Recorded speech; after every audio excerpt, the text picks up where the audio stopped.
기뻐하여 돈을 주기로 약속하니 유다가 예수를 어떻게 넘겨줄까 하고 그 기회를 쳤더라. 지금 때는 유교절, 이제 6월절, 무교절이라는 이스라엘이 출애굽한, 그래서 이스라엘 역사 가운데 어떻게 보면 민족이 새롭게 탄생해 나가는 그런 가장 중요한 절기를 앞두고 이제 그 가운데 있습니다. 예수님이 6월절 어린 양으로 우리 죄를 위해서 죽으신 그 어린 양으로 이제 상징이 되는 그 모습인데, 예수님은 이 땅 가운데 십자가를 지기 위해서 왔지만, 여러분 예수님은 지신 이유가 무엇입니까?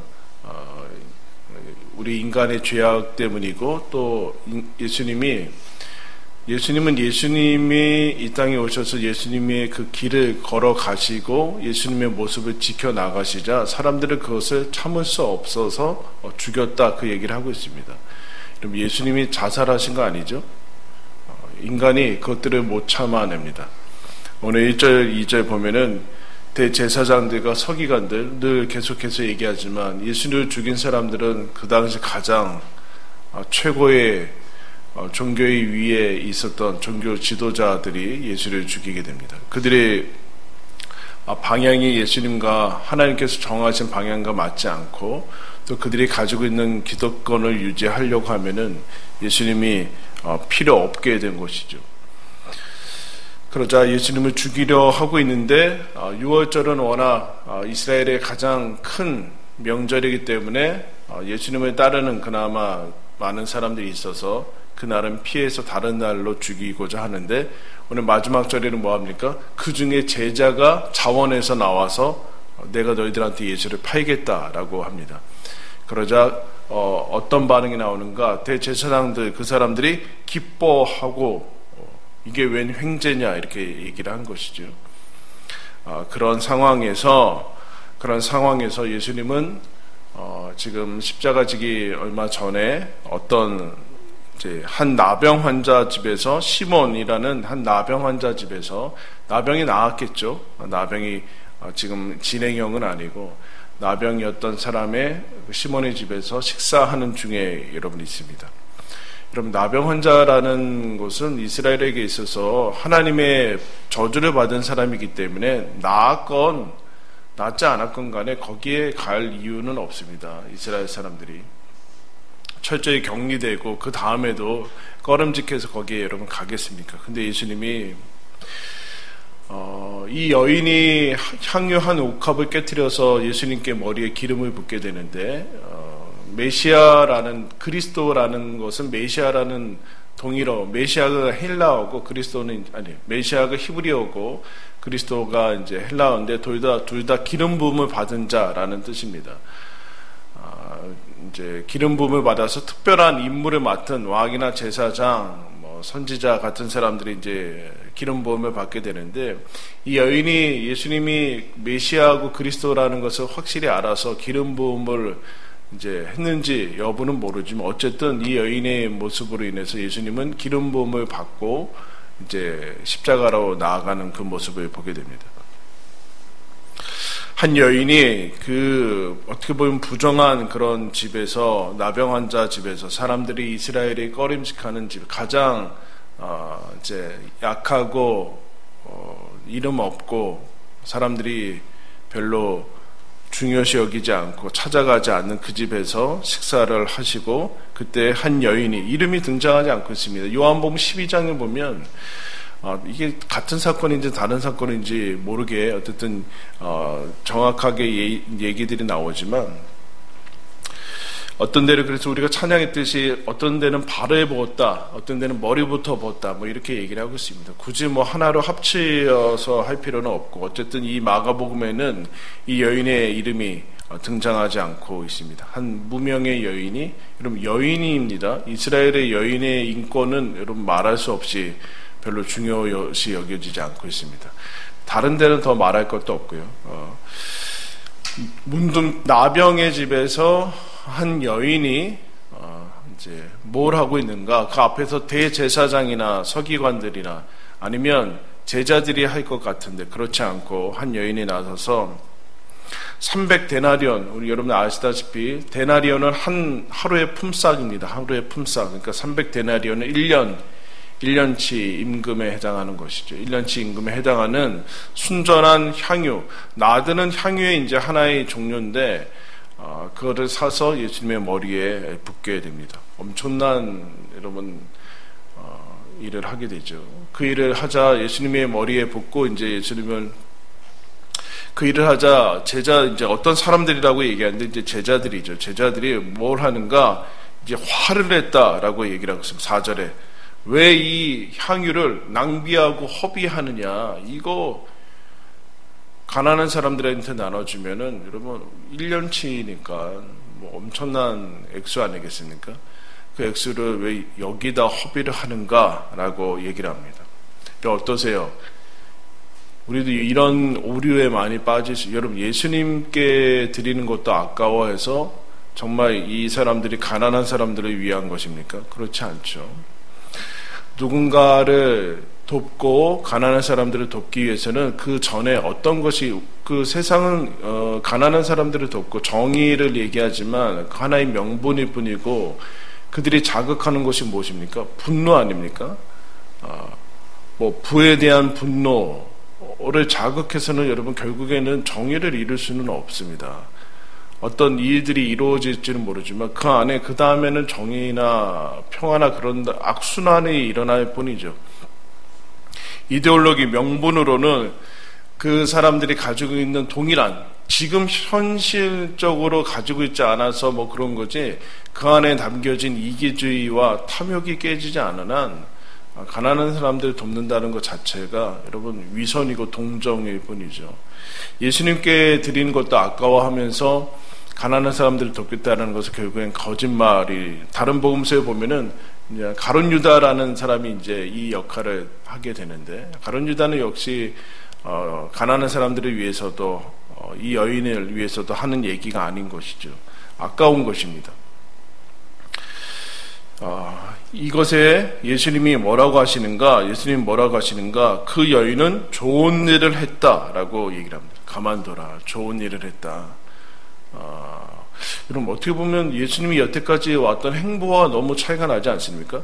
예수님은 여태까지 이 앞에 나왔던 고위직을 만난 적도 없고 거기 가서 뭐 대접을 받거나 그런 사람들, 이 사람들하고 어울린 적도 없고 죄인들과 그야말로 약한 사람들, 하층민들 만나고 다녔는데 갑자기 1년치에 대한 것을 이것을 받아들이는 것 자체가 예수님이 걸어가신 길하고 너무 상반되는 모습이 있습니다. 근데 예수님이 뭐라고 하시는가? 아주 잘했다라고 칭찬을 하는 것을 여러분 보게 됩니다. 그가 좋은 일을 했으니 이것은 복음이 전파되는 곳마다 전해질 뿐만 아니라 그리고 내 장례를 미리 준비했다라고 얘기하고 있습니다. 나는 너희들과 항상 함께 있지 않다. 가난한 사람들은 언제나 함께 있지만 너희들과 함께 가장 있지 않다. 그는 8절에 힘을 다하여 내 장례를 준비했다. 제자들이 아직도 예수님이 그 십자가 지는 것에 대해서 감이 없는 것 같아요. 근데 이 여인은 장례를 실제로 준비를 하고 이 사람이 메시아라는 걸 알고서 그랬는지 어쩐지 그거와 상관없이 예수님께 자신이 가지고 있는 모든 것들을 아낌없이 드리는 것을 보게 됩니다. 여러분 다 사랑해 보셨죠? 해 보셨어요? 네? 지금은 그냥 정으로 사는 거예요? 사랑의 특징은 사랑을 하면 누군가를 이제 좋아하게 되고 그러면 어떤 일이 일어나는가? 계산이 사라집니다. 계산.